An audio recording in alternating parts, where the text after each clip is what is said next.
Now it'll be $130. It's a profitable business. Boland and the team here at Relaxed Clarity have brought in more than $1 million in just their first year. Free optional high five. Congratulations. They've given some 10,000 patients the go-ahead to buy pot. I want you to look at the camera, and I want you to say cannabis. 1, 2, 3. Cannabis.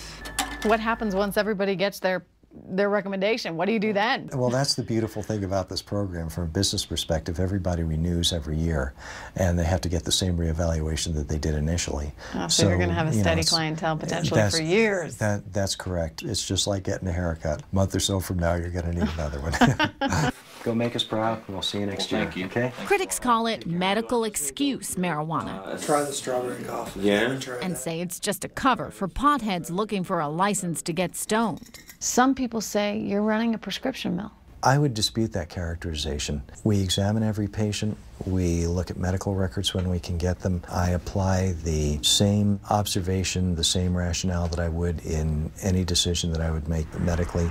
During our visits to the clinic, we noticed that Boland signed off on nearly everyone who walked through the door. Okay. We saw just one patient get rejected. Who was your orthopedic doctor? Do you remember? God, I do not remember. The state's pretty strict about making sure that we have some real hard, fast, specific findings. Do you ever get people in here that you clearly know just want this for recreational purposes?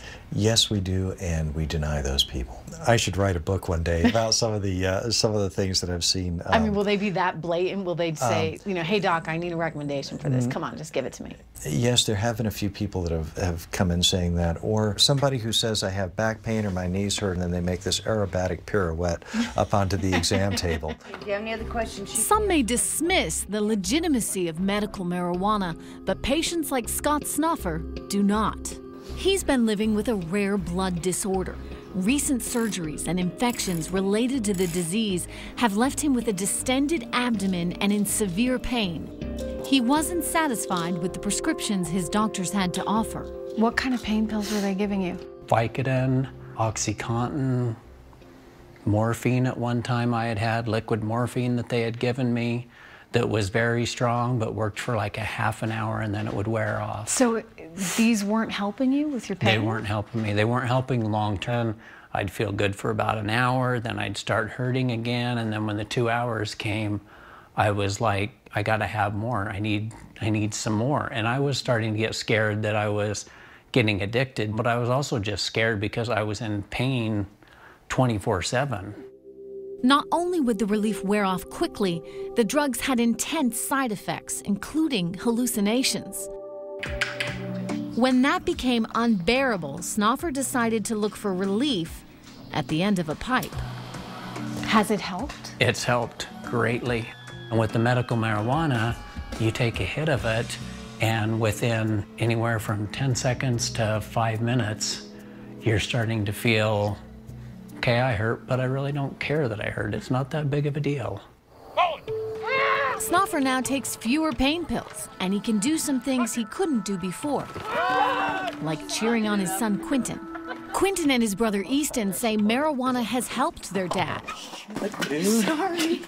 Has the marijuana made that big a difference? It really has. He's more with it. He knows what's going on, and we can talk to him now. Yeah. He finishes his sentences. So your dad's more like your dad? Yeah. Yeah. He's back. It's stories like these, advocates say, that make the case for medical marijuana. But among scientists, it's much more controversial. I am actually very excited about the components to marijuana as potential medicines, but it has to be data-driven. It can't be anecdote. Meg Haney, a professor at Columbia Medical School, directs a marijuana research lab. She says the jury is still out. So many people swear by marijuana. They say this is the best medicine for them. Clearly, I have empathy for people who are suffering, and I understand that for them marijuana is quite effective. But there's a process within the FDA in which we compare a drug to a placebo, and we determine that it works. So people who say marijuana is going to be effective where there is no evidence makes me very uncomfortable. Here's what scientists do know. When someone uses marijuana, the chemicals inside the plant called cannabinoids bind to cell receptors in the brain. They cause the release of dopamine, which is what gets people high. But they also affect functions like problem solving, appetite, pain response, and muscle movement. In her research, Meg Haney confirmed what many know from personal experience, that THC, the chemical compound in marijuana, can increase appetite and relieve nausea. How much pain you're experiencing. Other scientists see strong potential for treating neuropathic pain and muscle spasms. While Haney recognizes the drug's medicinal promise, she warns of the small but real risk of dependency and the harmful effects smoking has on the lungs. She cautions against its widespread use as a cure-all. Marijuana has essentially been rebranded as the new herbal medication. Do you buy into that at all? Well, actually, herbal medications also make me uncomfortable because they also are absent in data. So what people don't realize is that the scientific investigation of cannabinoids is really very young. We don't really know enough under very carefully controlled conditions the potential medical benefits. Large-scale clinical evidence is years away. Inhale for 5 seconds. Research has been hindered, advocates say, by federal restrictions. And how much pain are you in right now?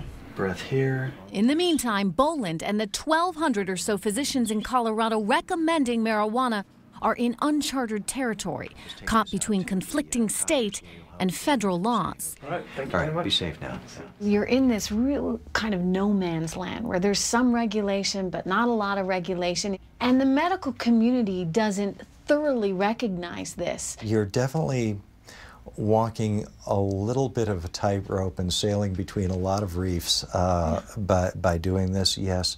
But there are a lot of patients for whom this is the last best hope for a quality life.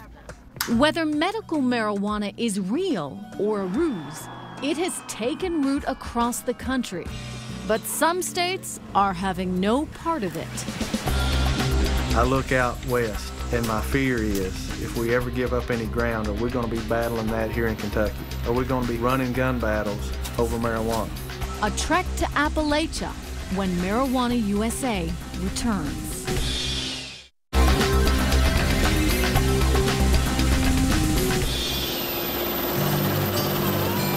This is cannabis country.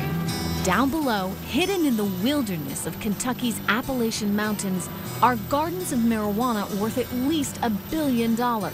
All of it illegal. There may be a growing acceptance of marijuana across the country, but not here in Kentucky, where a small army refuses to go down without a fight. They went up through there, didn't they? I'd say this will probably be it for us. Lieutenant Brent Roper is the commander of Kentucky's marijuana strike force. He leads 120 men and women from state and federal agencies as they hike up and down plunging hills. They work in 95-degree heat and extreme humidity, combating the relentless onslaught of weed. We have a pill problem, a meth problem. We've got other drug problems, just like everybody else does. But ours in Kentucky have one thing all in common, and that is marijuana is supporting all these other drugs because it is the most profitable. When you're getting $3,000 a pound for marijuana, now you see where the money's at. Lieutenant Roper was raised in eastern Kentucky and knows that pot has always been part of the culture here. Traditionally, it has always been, you know, the cash crop in Kentucky. And I can always remember, you know, how readily available marijuana was at that age growing up, and that it was probably easier to get than a pack of cigarettes. In 1972, when Roper was a child and the counterculture was in full bloom, a commission appointed by President Nixon studied the marijuana question. If a person does, by any chance, use it, that person should not be stigmatized with a criminal sanction. Nixon rejected the recommendation to decriminalize marijuana and instead declared a war on drugs. It is necessary to wage a new all-out offensive. The federal government's 40-year campaign against marijuana continues today. There's no easy accounting for this illicit trade, but seizure records indicate that cultivation has spread to all 50 states. The U.S. is now among the world's leading producers of pot. Kentucky's marijuana production is estimated to be worth at least 3 times the value of its tobacco crop. And so far, demand for the plant has outstripped the ability of law enforcement to snuff it out. But they try. Their mission starts up here, as hawk-eyed spotters and DEA choppers scour the ground below. Yeah, there's one right here under us, right in here. Typical plots used to have as many as 1,000 plants, but those are too easy to spot from the air. Now, growers have as few as 5 plants in many more plots, which helps them avoid detection sometimes. There's some right under us on the right. Okay. If they haven't started budding yet, we'll do this. Chop it up in as many pieces as we can, make sure the root system's gone, toss it out through here. Growers can and do resort to violence to protect their crop. Many use firearms, explosives, and booby traps. These nail-studded boards are intended to pierce the feet of intruders. See, they've been covered up with leaves. How do you figure out who the marijuana belongs to? Time and effort. You know, local law enforcement hears, well, so-and-so we've heard may be growing some marijuana in this particular area. And then it's just a lot of man-hours dedicated to going in, doing surveillance. A cornerstone of Kentucky's Get Tough strategy is a federal initiative to arrest, convict, and punish the biggest growers and discourage the rest. I mean, there's always going to be somebody out there who's going to take the risk to try to grow it. What we want to do is get to a point where the risk, you know, is outweighed by the consequences of what happens if you get caught. With jobs disappearing in the coal mining and tobacco industries and 1 out of 5 people here living below the poverty line, there are those willing to take that risk.